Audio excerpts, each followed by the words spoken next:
D'être là. Franck Bournois, directeur général de l'ESCP Business School, président de la commission formation de la conférence des grandes écoles, qui est partenaire de ce sommet. Anne-Valérie Corboz, doyen associé HEC en charge des programmes Executive Education. Elisabeth Crépon, bonjour à vous, bienvenue, directrice de l'ENSTA Paris, présidente de la CTI, la commission des titres d'ingénieur. Vous nous direz quel rôle a la CTI, c'est au cœur de notre sujet. Et Nicolas Glady, bonjour, bienvenue, directeur de Télécom Paris. Franck Bournois, on a vu tout au long de la journée toutes ces transformations numériques, environnementales, sociétales, la nécessité d'y associer les collaborateurs, de les former aux compétences d'avenir. Quel est le rôle, la mission des grandes écoles, des leaders académiques pour accompagner ces transformations ? Bien, écoutez, je crois qu'en effet, au titre de la conférence des grandes écoles, établissements qu'on représente et qui appartiennent à celle-ci, on est tout à fait en phase avec ce qui a été dit tout au long de la journée par les différentes grandes entreprises qu'on a entendues. En particulier, je pense qu'on est tous dans nos établissements traversés par, j'allais dire, ces grands changements que vivent les entreprises, que l'on contribue aussi à faire passer comme grande transformation de compétences chez nos diplômés ou nos jeunes en formation ou ceux qui sont en formation exécutive, tout au long de la vie d'ailleurs, de plus en plus, qui sont finalement ces grandes tendances. L'interdisciplinarité, je crois que plus que jamais, on voit la nécessité de rapprochement entre la gestion, l'engineering, la géopolitique, les arts, ça c'est l'interdisciplinarité, je crois que c'est un grand point. Ce qui est très caractéristique aussi, c'est la question du sens et l'orientation du sens pour nos élèves. Oui, la nouvelle génération en quête de sens. Les nouvelles générations qui sont en quête de sens. Et quand ils sont dans les organisations, là aussi, ils sont engagés de façon tout à fait démultipliée s'ils retrouvent dans le travail, dans la mission, cette notion de sens. Et puis, je crois qu'il y a quelque chose qui est très important, c'est l'approche systémique que l'on développe de plus en plus, qui a toujours été là un petit peu dans nos formations, mais qui là est vraiment exacerbé. Je pense que aussi, et c'est vrai à la fois pour la formation exécutive et pour la formation initiale dans les écoles, il y a cette question très particulière qui est celle du partage de l'information, plus que jamais. J'allais dire d'ailleurs, ça transforme les jeux hiérarchiques, ça transforme les relations entre les équipes, entre les divisions, entre les pays. C'est une génération aussi où celui qui a le pouvoir n'est pas celui qui le retient, mais c'est celui qui le partage. Et puis après, il y a ces compétences tout à fait particulières aussi. Je crois qu'on a tous dans nos établissements, écoles d'ingénieurs ou écoles de management, qui est le fait de les former à la disruption, à la validation, au test. Et je crois que ce qui a été montré par les grands travaux et les différentes études de NetExplo, c'est précisément dans ces directions. Alors, je dirais qu'il y avait 4 mots un peu clés qu'on retrouve nous tous dans nos établissements, je pense, et en particulier dans la formation des jeunes et de la formation exécutive. On aura peut-être l'occasion de l'approfondir, mais c'est l'anticipation, c'est les questions d'agilité, c'est les questions de vie et de transformation au sein d'écosystèmes. Et puis, toujours et fondamental, j'entendais dans l'atelier précédent, c'est la question du leadership et du développement des équipes. Elisabeth Crépon, vous êtes aussi au cœur de ces enjeux, ces transformations, justement avec votre casquette supplémentaire de présidente de la CTI. Oui. Alors, je ne sais pas si... Si, c'est bon. Oui, effectivement. Alors, j'ai une double casquette. Je dirige un établissement, une école d'ingénieurs, et je partage ce que vient de dire Franck Bournois.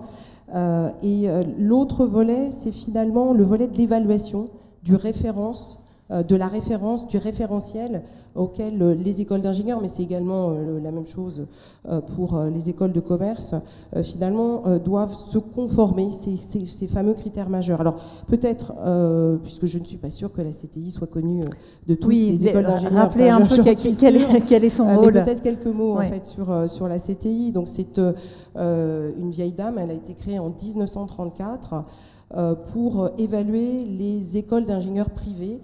Et dès sa création, en fait, vraiment un principe très original, une parité entre le monde académique et le monde professionnel. Elle est composée de 2 collèges à parité, 16 membres issus du monde académique et 16 membres issus des entreprises, des branches professionnelles et également du monde salarié.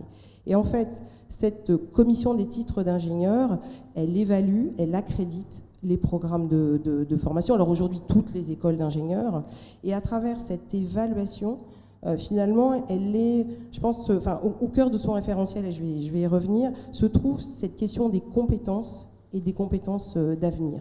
Alors, pour effectuer donc cette évaluation, elle s'appuie sur un référentiel qui s'appelle Référence et orientation. Il est sur le site internet de la CTI, il est public.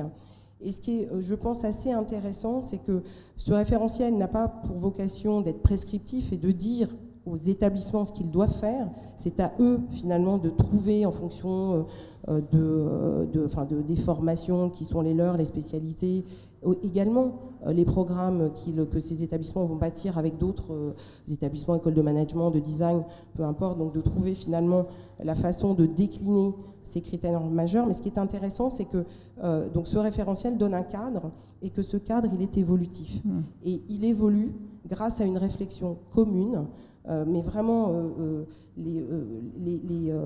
donc les représentants des entreprises et des branches professionnelles sont intimement liés à l'ensemble du processus. Et ça, je crois que c'est vraiment très important de le souligner. Alors, si je reviens au thème compétences d'avenir, tout d'abord, ce référentiel, depuis plusieurs années, insiste sur ce qu'on appelle la démarche compétences.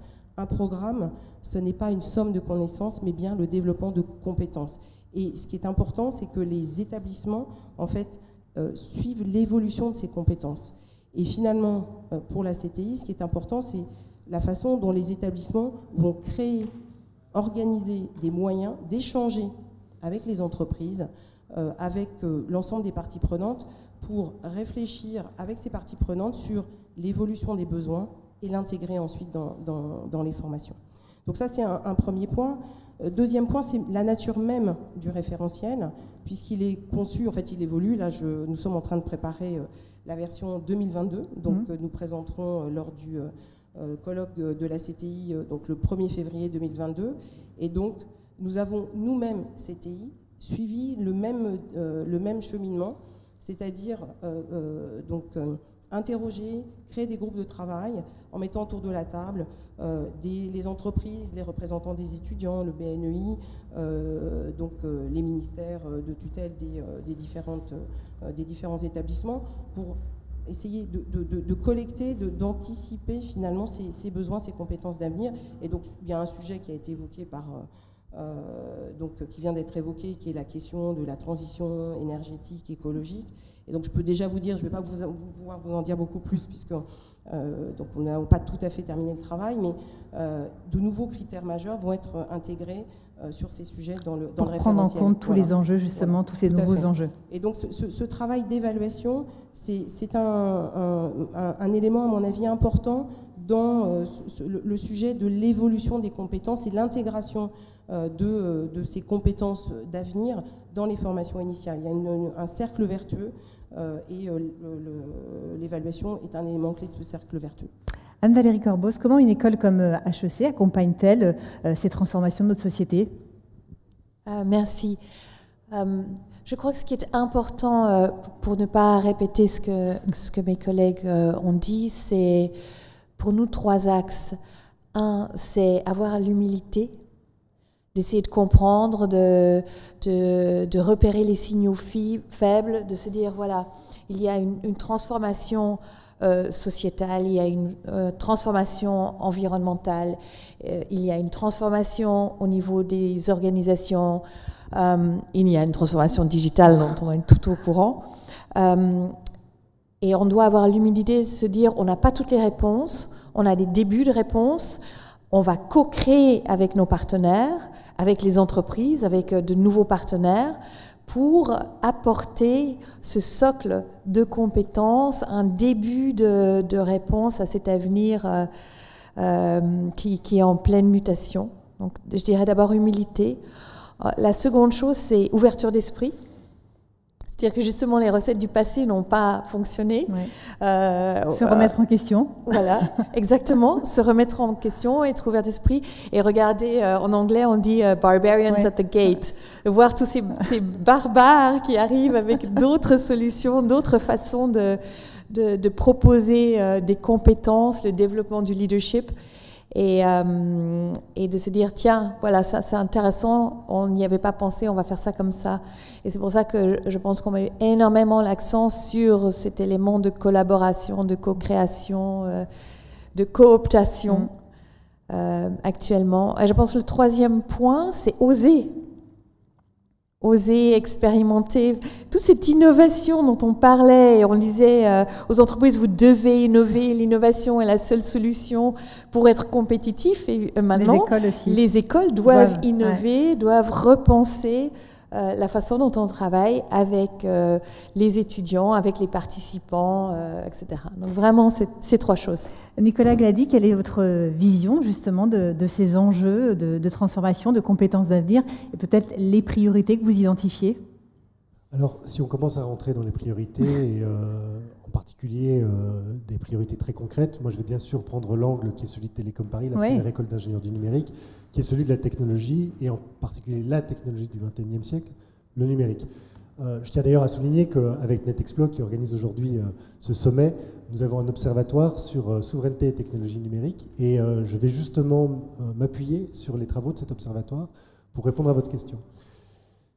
Si on regarde aujourd'hui, et d'ailleurs notre président l'a encore dit hier, la question de la souveraineté stratégique de notre pays et de l'Europe, il y a des compétences dont notre pays a absolument besoin.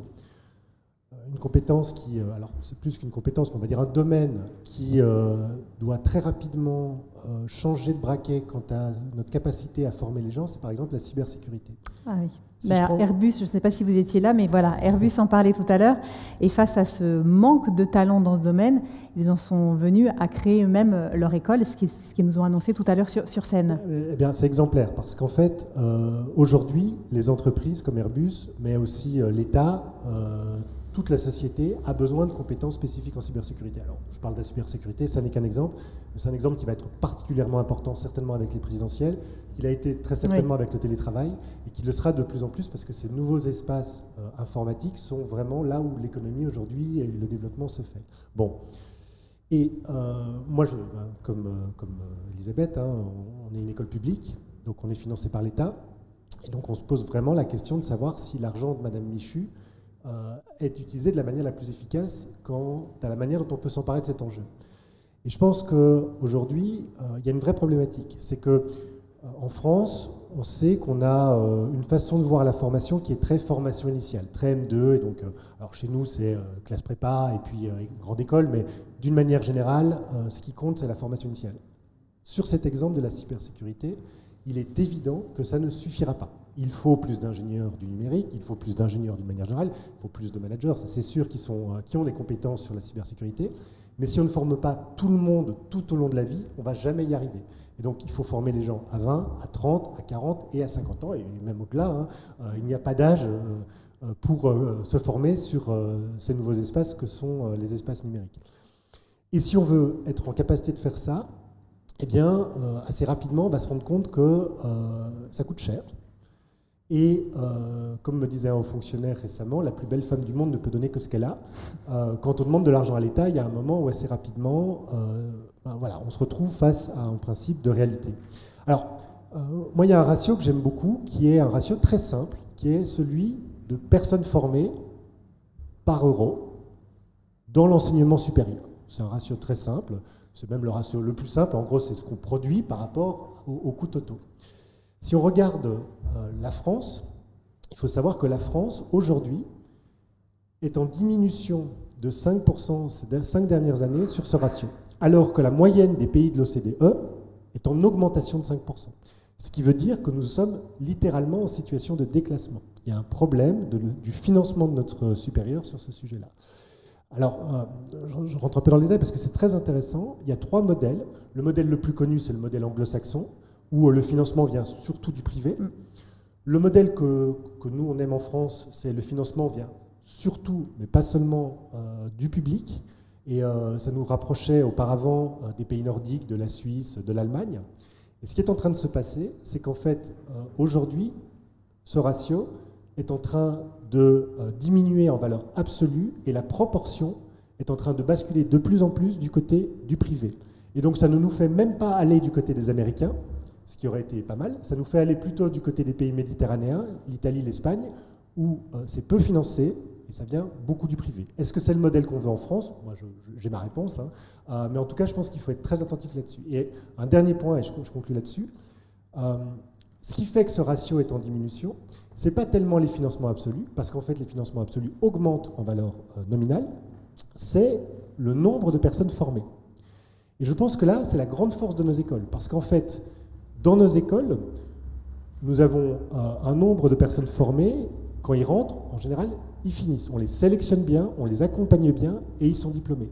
Alors que dans d'autres systèmes, on sait que la perte qu'on a des élèves entre le moment où ils rentrent et le moment où ils sortent est gigantesque. Et donc, alors je ne vais pas utiliser le terme de pognon de dingue, mais c'est beaucoup d'argent investi sur, en final, peu de gens qui ont des diplômes. Et donc, si on relie tout ce qu'on a dit, si maintenant on rentrait plus dans une logique de formation tout au long de la vie, où on apportait des blocs de compétences spécifiques aux gens en fonction de là où ils sont dans leur carrière, et donc des formations peut-être plus courtes, ça nous permettrait de diminuer le nombre de personnes en formation, à financement constant, et donc, sans doute, de répondre mieux à ces grands enjeux de formation tout au long de la vie pour toute la société française et européenne. Franck Bournois, sur cette formation continue. Oui, je serais un petit peu différent dans l'approche, puisqu'on est, par exemple, nous deux, des écoles totalement privées qui n'avons pas d'argent public du tout. Il n'y a pas d'aide ni de cette maison, qui est pourtant notre actionnaire. Et ce qui me marque, moi, c'est 2-3 convictions. Tout d'abord, à l'échelle internationale, nos écoles sont appréciées par des évaluateurs, des accréditeurs internationaux qui prennent en compte la sélectivité des élèves. Ça, c'est toujours quelque chose d'important et qui rassure nos amis des entreprises. C'est la qualité du corps professoral, c'est la production de recherche. Et venons dans un sujet qui nous concerne aujourd'hui, je pense que les accréditeurs vont de plus en plus regarder la question de la production numérique. Pour moi, je trouve absolument normal et légitime de dire que dans ces transformations majeures de la connaissance, et où il y a une vraie obsolescence de la connaissance dans le monde de l'enseignement supérieur, ce qui a été vrai, ce qu'on apprenait à l'école, dans la grande école, était vrai pour 40 ans, eh bien beaucoup de cela ne sera peut-être plus vrai que pour quelques années. L'impact, la mesure de l'impact du numérique et de la transmission numérique à l'échelle mondiale est importante. Tu parlais d'un ratio, moi je pense qu'il faudrait regarder à terme quel est l'impact d'une école sur l'ensemble des grandes entreprises ou des entreprises à l'échelle nationale et à l'échelle mondiale.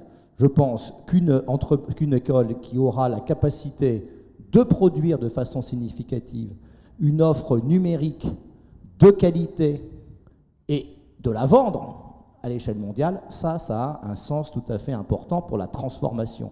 Et ce que font nos écoles en ce moment, c'est-à-dire de la production, et ce qui est très intéressant, c'est de la coproduction, ce qu'on fait par exemple les uns et les autres avec NetExplo, ce qu'on fait les uns et les autres dans les programmes sur mesure, custom programs, avec les grandes entreprises. Tout ceci nous projette, nous fait considérablement avancer. Et ce, je crois, et tout ce qu'on a entendu ce matin, nos amis de Bouygues, de Safran et d'autres, c'est qu'on va aller vers je crois, de plus en plus de certificats numériques qui vont être plutôt de petite taille. C'est d'ailleurs pour nous dans les écoles une grosse difficulté pour le corps professoral qui était habitué à faire des cours de 3 heures et que maintenant on va amener à faire des sections ou des séquences de 10 à 15 minutes, on appelle les fameux snackable contents, qui vont à leur tour pouvoir être empilés, consommés différemment pour constituer sur la longue durée des diplômes. Il y a une vraie transformation qu'on est en train de faire en tant que patron, chef d'établissement. C'est pas simple, parce que le professeur qui est habitué à faire un cours de 3 heures ou de 30 heures à qui on demande de dire quelque chose de synthétique en 15 minutes, c'est un autre métier, c'est un changement profond d'identité, et ce à quoi en ce moment on s'emploie, et on le fait, je trouve, de façon admirable avec beaucoup d'entreprises clientes, parce que précisément c'est ce qui va réduire cette distance dont on a tant besoin de la réduction, c'est-à-dire cette distance entre la connaissance, l'application et les allers-retours. Et on vit quelque chose, je crois, d'assez fort historiquement. C'est un virage qu'il ne faudra pas rater. Anne-Valérie Corbos, vous partagez le sentiment et cette vision qu'a Franck Bournois sur ce virage qu'on est en train de vivre ? Oui, effectivement, absolument. On vit une période vraiment transformatrice dans nos écoles. Je crois que derrière tout ce qu'on vient de dire, il y a la notion d'impact, en fait. Est-ce qu'on a l'impact qu'on veut avoir? Est-ce qu'on est relevant? Je ne sais pas le mot français pour relevant. Et ce qu'on voit, c'est effectivement, on ne peut plus enseigner les matières qu'on enseignait de la manière dont on les enseignait. On ne peut pas juste enseigner le marketing, le leadership, la stratégie, etc. Il y a une transversalité dans ces matières. Il y a un besoin de bite-size learning. Et tout ça pour pouvoir accompagner des entreprises qui font face à une guerre de talents, qui veulent avoir des employés qui sont loyaux et qui restent. Et on le sait, la recherche le montre, à chaque génération, le temps en entreprise se divise par deux. Donc à la génération de nos grands-parents, c'était 30 ans, c'est passé à 15, 7, 3. Et en tant qu'entreprise, comment est-ce que je fais le temps que j'enseigne un métier, que je partage des compétences, que je mette à niveau un individu, il va partir ailleurs. Donc je me bats pour le talent, je me bats pour le garder, je veux l'aider à évoluer à travers cette période. Et comment nos écoles les aident dans ce chemin. Donc effectivement, je partage ça et je crois que vraiment la question pour nous, c'est est-ce que j'ai l'impact, est-ce que j'ai la relevance nécessaire et comment je reconstruis mon contenu pour qu'il soit court, qu'il soit stackable, qu'il soit bite-size et qu'il évolue à travers le temps. Parce qu'effectivement, je pensais 20 ans, 30 ans, 40 ans, 50 ans, 60 et les jeunes le demandent. Nos enfants, en tout cas mes enfants, me disent mais pourquoi je vais à l'université? Je pourrais le faire online avec tel et tel, j'ai besoin juste d'un certificat en cryptocurrency, je veux faire un cours en Bitcoin et j'irai en chercher un en Europe, j'irai en chercher un aux États-Unis, j'irai en chercher un en Asie, le monde est ma plateforme d'apprentissage. Donc qu'est-ce que tu m'offres de plus? Elisabeth Crépon, la RSE, la question de la transition, elle est chez vous vraiment au cœur de la stratégie. Comment abordez-vous ce sujet à l'ENSTAR? Oui, alors je vais me permettre de rebondir sur ce que Nicolas et Franck ont dit. Impact, agilité, je pense que l'agilité, c'est vraiment un élément essentiel. Et je pense qu'on est aussi à ce tournant de l'hybridation, c'est-à-dire qu'on a subi donc des nouvelles, nous on a subi, nos enseignants-chercheurs, parce qu'on subit finalement cet enseignement en distanciel. Et là aujourd'hui, il nous appartient vraiment de se saisir de cet outil pour faire ce lien entre formation initiale, parce qu'on a parlé de cybersécurité, on pourrait parler d'intelligence artificielle, et j'allais dire peu importe, demain ça sera d'autres compétences d'avenir qui seront, dont nous aurons besoin. Et donc il faut qu'on arrive à déployer, exploiter beaucoup plus l'expertise des établissements et peut-être avoir beaucoup moins de... Parce qu'aujourd'hui, il y a quand même une frontière entre formation initiale et formation continue. Actuellement, il y a une réflexion tout à fait intéressante autour des compétences là, au niveau européen sur les micro-certificats. Je pense que ce type d'approche doit nous permettre d'atteindre ce qui vient d'être dit. Alors sur les transitions, moi je voudrais... aborder en fait une partie prenante qu'on peut oublier quand on parle d'évolution, de compétences, des besoins des entreprises, sont les étudiants. Et les étudiants sont aussi réellement un facteur finalement de réflexion et de dynamisme et d'évolution sur ces compétences. Parce que demain, en fait, les étudiants que nous avons actuellement dans nos formations, ils vont être dans les entreprises, ils vont finalement être à l'origine de ces évolutions de compétences dans l'organisation du travail, télétravail, le rapport au collectif. Et donc le fait de les interroger aujourd'hui et d'intégrer dans la réflexion finalement leurs perspectives nous permet aussi, je pense, d'atteindre ces compétences du futur. Alors s'agissant de la transition écologique, là, ils nous ont challengés. Je me souviens d'ailleurs d'une table ronde.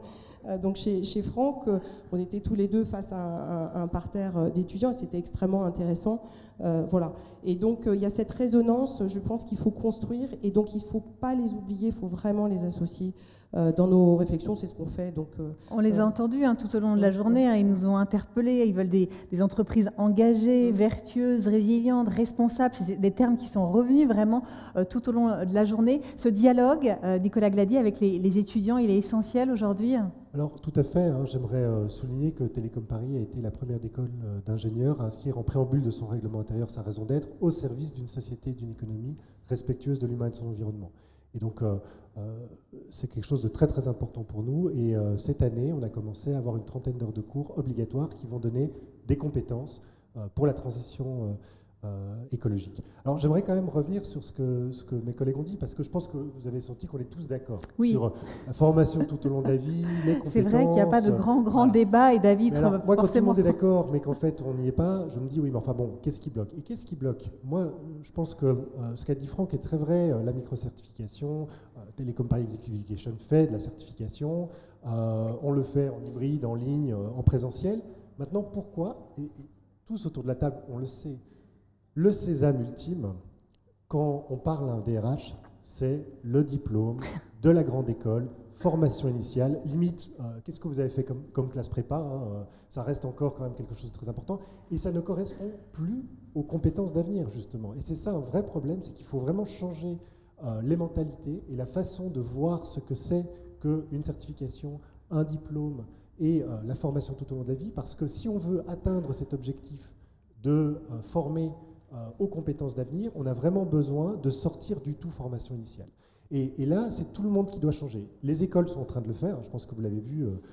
Je pense aussi que les entreprises doivent commencer à recruter des gens qui n'ont peut-être pas fait en formation initiale notre grande école, et quelque part je dis ça en sachant très bien ce que je dis, mais commencent aussi à s'intéresser à des gens qui ont peut-être fait notre grande école plus tard et en formation continue ailleurs, parce que par exemple il y a des choses qui peuvent se faire grâce à la VAE sur les validations d'acquis sur expérience, qui peut être très intéressant, où on peut identifier des blocs de compétences plus réduits qu'une longue formation d'1 an ou 2 ans ou même 3 ans, et qui permettrait de donner à quelqu'un le diplôme, et parce que oui, la certification c'est bien, mais en France, le diplôme c'est quand même le sésame absolu, qui permettrait donc de donner le diplôme via des blocs de compétences en formation tout au long de la vie. Et c'est vers ça qu'on doit aller, moi je pense, si on veut vraiment atteindre ces besoins de formation à un prix qui soit raisonnable pour le grand public. Franck Bournois. Oui, on est d'accord sur beaucoup de sujets, c'est pas surprenant parce qu'on est dans un écosystème partagé.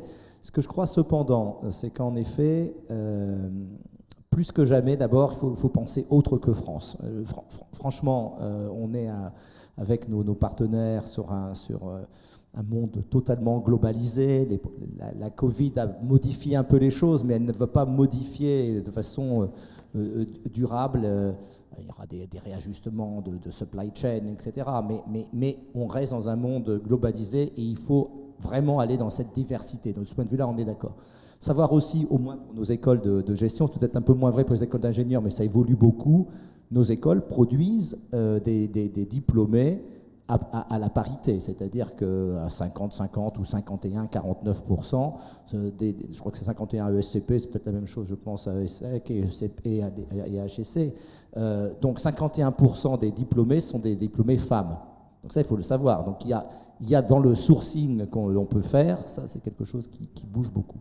Ensuite, je pense qu'on a beaucoup d'hybridation également. De plus en plus de jeunes dans les écoles d'ingénieurs s'inscrivent et font un parcours dans les écoles de gestion, soit pendant, soit après. Et c'est vrai dans les deux sens désormais.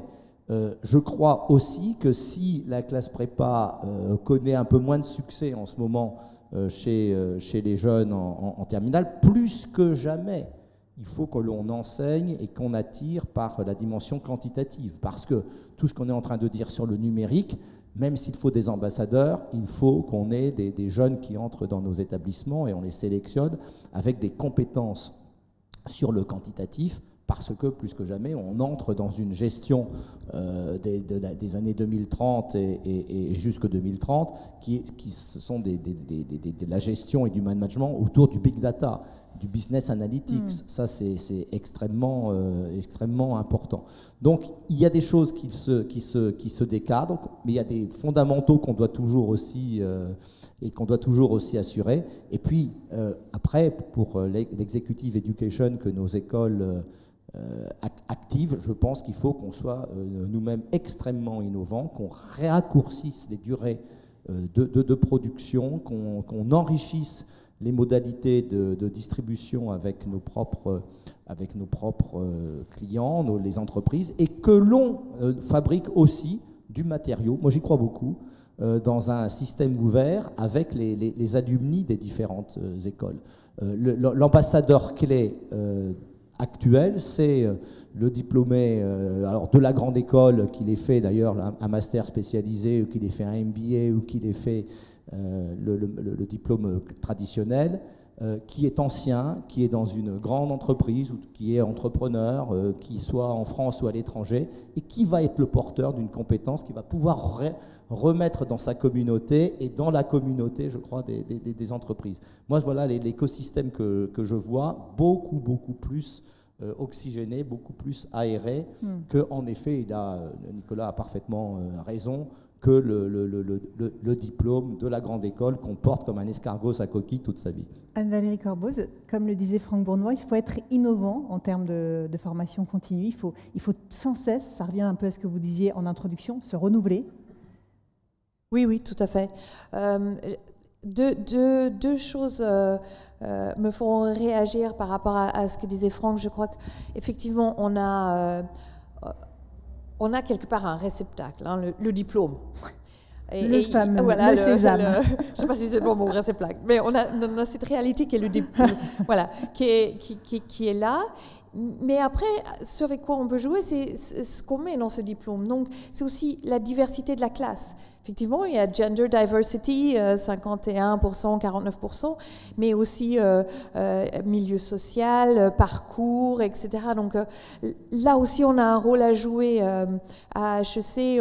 On met vraiment l'accent sur les bourses, sur aider des profils très différents, des sportifs, etc., à entrer en classe pour créer cette diversité dans la classe, pour représenter la diversité de l'écosystème. Donc il y a les gens qui sont assis en classe ou pas, hein, si c'est en digital. Il y a ce qu'on leur offre comme formation, mélanger le numérique, le digital avec l'humain, parce que si on pouvait ne pas oublier l'humain dans tout ça, je pense que c'est important.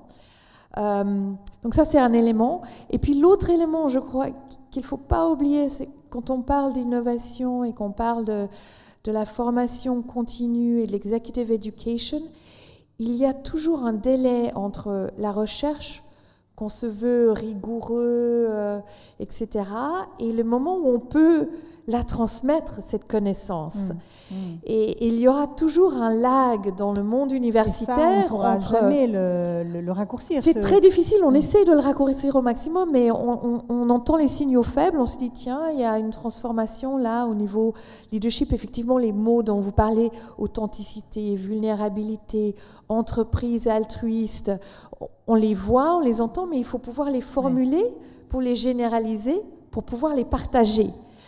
Alors oui, on essaie de rattraper, on fait venir des entrepreneurs, on fait du coaching, on crée un environnement d'apprentissage qui est très très différent, qui est beaucoup plus basé sur l'action, on crée du custom-made où on travaille avec les entreprises sur leurs propres problématiques, mais il y aura toujours quelque part cette dichotomie entre les deux choses et cette tension entre les deux choses. Vous partagez cette vision, vous aussi, dans les écoles d'ingénieurs, c'est le cas aussi Oui, alors ça me fait penser, en fait, ce qui vient d'être dit sur le contenu, sur les programmes de bachelor. En fait, depuis le mois de janvier 2020, les établissements, les écoles de commerce et écoles d'ingénieurs, et de façon générale, les établissements peuvent solliciter ce qu'on appelle le grade de licence pour des formations de bachelor. Et donc, il a été fait donc un appel aux établissements. Et alors, ce qui est très intéressant, c'est qu'on a eu, donc la CTI s'intéresse évidemment aux bachelors déposés par les écoles d'ingénieurs, mais on avait prévu ces hybridations, et on s'était dit, bon, on va avoir des écoles de commerce qui travaillent avec des écoles d'ingénieurs ou avec des écoles de design, peu importe, et ensemble, elles vont venir nous voir avec des projets innovants, mais qui additionnent finalement leurs expertises. Et là, on a été extrêmement surpris et intéressés, et je pense qu'il y a beaucoup d'agilité, de réactivité dans nos établissements, parce qu'on a eu des programmes inclassables, en fait, qui vraiment proposent une approche systémique, qui mélange de façon très intime différentes compétences qui appartiennent donc à différents champs. Et c'est extrêmement intéressant. Donc évidemment, on a été un petit peu embêtés puisqu'on les CEFGG, CTI, on avait prévu la façon de les évaluer. Et vraiment, je voudrais souligner cette capacité de nos établissements à réfléchir ensemble, à capter en fait ce qui vient des entreprises et de la société, et à vraiment les mélanger de façon très intime. Voilà, et il y a tout un écosystème qui semble se mettre en place, finalement, si on vous entend bien. On avait le sentiment parfois que les choses étaient un peu cloisonnées entre le monde académique, le monde de l'entreprise, et que finalement tout se décloisonne et tout cet écosystème est en train de se mettre en place. Nicolas Glady, oui, pardon. Mais justement, et je pense que par rapport à tout ce qu'on a dit, alors oui, il y a le numérique qui permet effectivement de toucher beaucoup plus de monde, mais aussi la grande force de nos écoles, c'est l'accompagnement personnalisé. Et c'est vrai dans toutes les formations, et donc c'est aussi vrai avec nos partenaires entreprises quand on fait de la formation tout au long de la vie pour les entreprises. On va, je le disais, découper en fait nos formations en blocs de compétences sur mesure avec nos partenaires entreprises, donc avec cet écosystème, pour vraiment répondre au plus près de leurs besoins et que ça soit aussi efficace que possible pour leurs collaborateurs. Ce qui fait aussi que moi je suis toujours un peu dubitatif quand on parle que le numérique va nous sauver, parce qu'en fait je pense que le numérique n'est pas en fait quelque chose qui va réduire les coûts des écoles, mais en fait ça va s'ajouter à tout le reste. On va garder le sur-mesure, on va garder l'accompagnement personnalisé très proche moi je vais dire de nos élèves, de nos étudiants et aussi de nos clients entreprises, et on va en plus de ça leur donner accès à des contenus asynchrones ou parfois synchrones sur le numérique qui vont leur permettre vraiment d'enrichir leur formation et que l'expérience soit la plus complète possible. Donc il ne faut surtout pas opposer cet aspect très fait main, tailor-made, avec le numérique qui nous permet de toucher le plus grand nombre. Franck Bournois, oui, ça c'est très juste. Il y a des choses qu'on vit comme les entreprises, c'est-à-dire la transformation interne, elle n'est pas facile.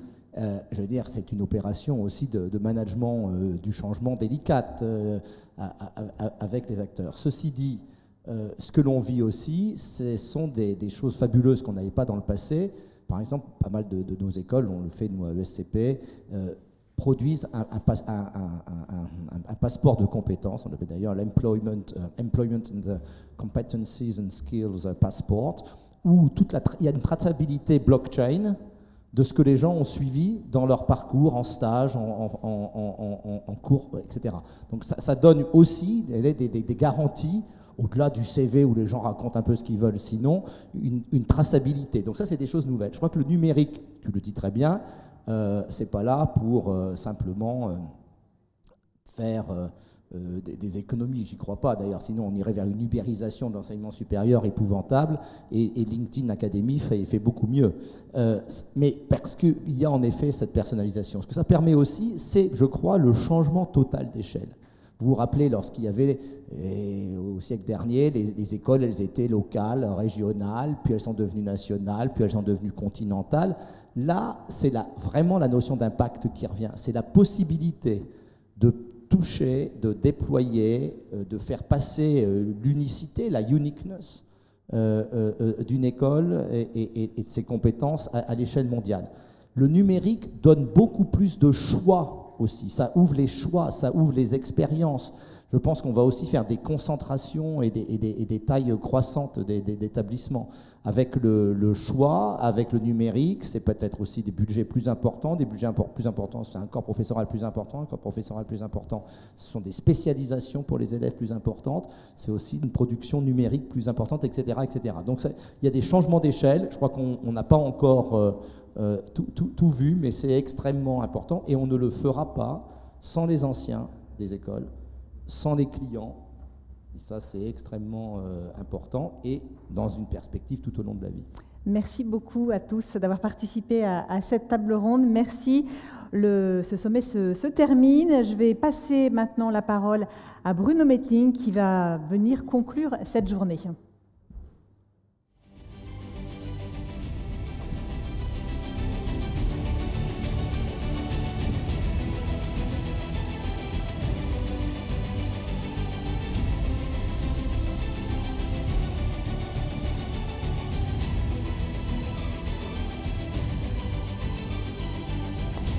Non, non.